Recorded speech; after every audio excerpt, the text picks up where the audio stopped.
και την πειρά. Λοιπόν, θα φυλάει πειρά. You are ready? Μπορώ να πιω ρε φίλε. Δεν πειράζει. Είπα, θα το τέλειτε. Όχι, έβρεξα το τέτοιο. Μαλάκα! Είχα δει μια φωτογραφία που ήταν στην παραλία. Μαλάκες, έβρεξα αυτό και παίρνω να σημειάσεις μπύρας από εδώ. Είχα μαστουρώσω ρε. Τέλειο. Ωραία ρε μαλάκα. Μαλάκες. Μια σακούλα κάψες. Τη σακούλα με τα χέρια είπαμε να βάλεις στο στόμα σου.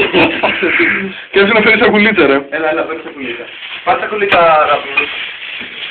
Οκ. Ένα που βλέπουμε. Είναι μισό κιλό σκουπίδια.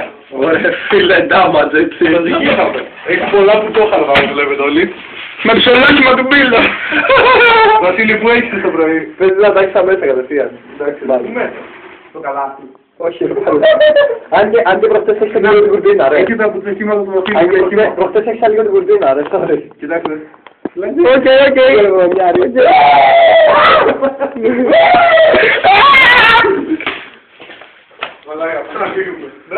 Μάνο, πώς φάνηκε η μαλακία του.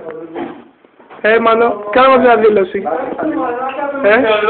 YouTube, εγώ αυτό έχω να πω. Αφού δεν είναι ο λόγος αυτός αυτός ρε μαλάκα. Με βρίζει επειδή είμαι καθαρίστρια ρε μαλάκα. Πώς σας φάνηκε παιδιά μου, πολύ ωραία. Θυμήθηκε για δικτατορία του προλεταριάτου στον αυτό που βρίζει καθαρίστρια. Ναι, πολύ άσχημα. It's a game we like to play. Μίλα is here. Oh, it's perfect. Δεν πολύ φαίνεται καλά. Πάμε ρε,